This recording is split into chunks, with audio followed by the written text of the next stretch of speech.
Difícil discordar e, olha, muitos outros temas, desdobramentos aqui em torno da mega operação do Rio de Janeiro, todos os reflexos, o debate que está inflamado, altíssima temperatura e pressão, muitas perguntas ainda sem respostas, a verdade é essa, mas às 10 horas e 34 minutos a gente vai rumo às ruas aqui de São Paulo, até para botar, enfim, atualizar o raio-x por aqui, porque dessa vez para a gente falar sobre uma operação contra os chamados falsos advogados que seguem tocando terror por aqui em São Paulo.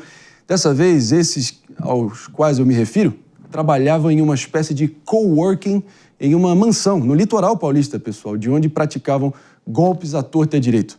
Proponho que a gente entenda todos os detalhes aí dessa organização com a Danúbia Braga. Danúbia Braga está aqui a postos, agora sim. Tudo bem, Danúbia? Bom te ver, minha querida. Afinal de contas, quem, como e aonde? Vai que é sua. Olha só, André, é importante a gente entender como que funcionava, então, essa quadrilha, né? Essas pessoas, elas tinham esse escritório numa mansão no Guarujá, num condomínio de luxo, 4 pessoas presas, inclusive, nesse local. E ali tinham diversos dispositivos eletrônicos, celulares, notebooks, computadores, porque é o golpe do falso advogado. E detalhe, eles tinham acesso também ao sistema do Tribunal de Justiça de São Paulo. E aí que se dava, então, depois todo esse golpe, que ficava mais difícil da vítima identificar que não era, de fato, um advogado. Mas 4 pessoas, então, foram presas. E eles foram levados para o DEIC, para o Departamento Estadual de Investigações Criminais aqui de São Paulo. Além disso, outras 5 pessoas foram presas aqui na capital paulista. Então, ao todo, temos por enquanto 9 pessoas presas. Essas pessoas daqui da capital paulista, elas forneciam algumas senhas para que esses golpistas entrassem, então, no sistema, por exemplo, do Tribunal de Justiça. E aí, com esses acessos, logins e senhas de advogados, eles conseguiam, através desse mercado clandestino, faziam acesso ali no sistema, buscavam diversos processos e dados. Com essas informações em mãos, eles faziam então as ligações, entravam em contato com as vítimas e diziam que para aquela ação judicial ter andamento, a pessoa precisava pagar uma taxa, que na sequência que ela fizesse esse pagamento, tinha o desconto ali depois quando ela recebesse essa ação. Inclusive, eu tenho um relato de um colega que chegou a receber uma mensagem falando a respeito de um processo dele, e a pessoa chegou a ligar, se identificando como se fosse a própria advogada dele. O que ele desconfiou foi na hora do valor. Aí ele falou que estava ocupado, não podia falar naquele momento, desligou. Alguma coisa chamou a atenção, ele liga, então, no escritório da advogada e fala com a própria pessoa. E aí, eu estava falando com você agora há pouco?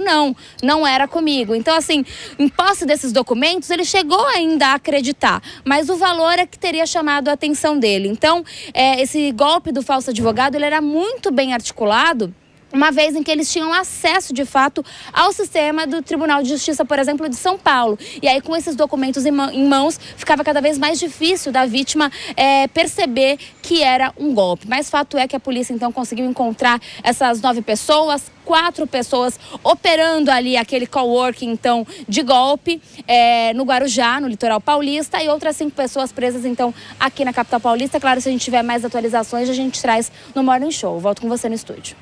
É isso aí, é sempre competente Danúbia Braga e aniversariante, tá? Então, em nome aqui da bancada, da audiência, da produção do Morning Show, exaltando aí o teu trabalho por aqui. Parabéns. Obrigado demais, minha querida. A gente volta contigo ao longo da programação. Parabéns, feliz aniversário. É isso aí, meus queridos e minhas queridas. Tocando o barco aqui no nosso Morning Show, em frente, sempre, com todos vocês, 10 horas e 37 minutos. Difícil acreditar, né, doutora Priscila Silveira? O que vem à mente aqui para você em relação a esses fatos que a Danúbia trouxe? Como a criminalidade vai mudando e se adequando, né, com a evolução social.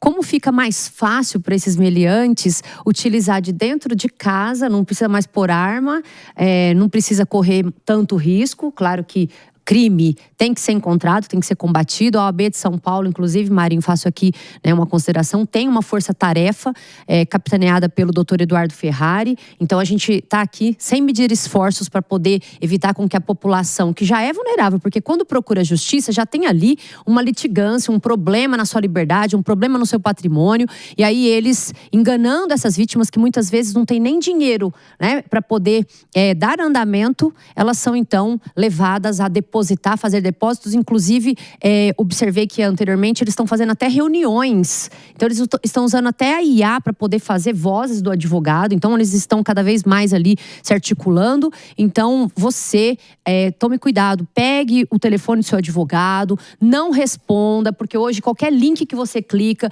qualquer coisa que você coloca lá, os seus dados estão expostos, os nossos dados estão expostos. Então, pega o telefone do seu advogado, só fale através desse telefone, porque às vezes a gente está tão atribulado com tantas outras coisas, alguém entra em contato, você sai clicando, você sai depositando, você não quer saber qual é o Pix. Então, presta atenção, tenha cuidado, tenha calma. O seu advogado tem um telefone, só fale com ele, não sai ligando, porque às vezes o bandido, o meliante, ele te põe lá um telefone, você vai e liga, cai para ele. Não é o telefone do seu advogado, tá? E assim, com essa facilidade, o Tribunal de Justiça aqui de São Paulo também, falando especificamente dele, tá mudando os mecanismos de acesso, né? Porque a gente que é advogado, Marinho, na hora que a gente clica, a gente recebe uma senha hoje para poder clicar. Vai mudar ainda mais, dá uma dificultada, mas eu quero aqui fazer rapidamente só um comentário.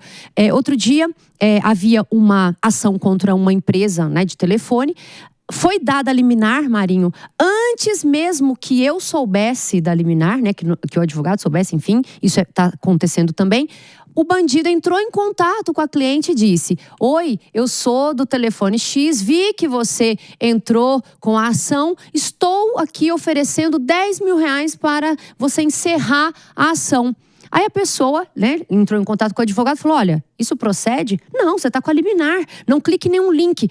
Marinho, o bandido tinha o processo inteiro em PDF baixado, com dados sensíveis, com dados pessoais, fotografias. Então a gente precisa se preocupar muito. Isso não é uma coisa só do advogado, não é problema só do advogado, é problema de todo mundo. Porque qualquer pessoa hoje em dia tem um problema com a justiça. Para pedir um negócio de uma conta de telefone, para poder pedir alimentos, as pessoas buscam a justiça. Então, com o processo, a pessoa traz detalhes que o interlocutor acredita, né? Que ele está falando com base, porque afinal de contas ele está usando dados reais, né? Ele tem acesso a tudo. Esse caso que eu estou citando aqui mesmo, rapidamente, né?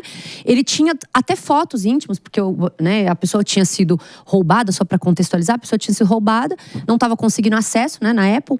E aí tinha fotos, tinha dados, e não para por aí. É bom a gente dizer que quando, né, a gente tem a questão do falso advogado, ele tem dados nossos, então pode se, né, desdobrar numa extorsão, ele pode usar a questão, por exemplo, neste caso em específico, tinha lá fotos, né, particulares e íntimas da pessoa. Ele pode usar isso e continuar fazendo outro tipo de golpe que não só o estelionato. Isso é muito preocupante, sem contar que tem dados pessoais. Então, eu acho que precisa fazer uma força-tarefa ainda mais, porque isso não é um caso isolado de São Paulo, muito embora São Paulo tenha sofrido bastante com isso.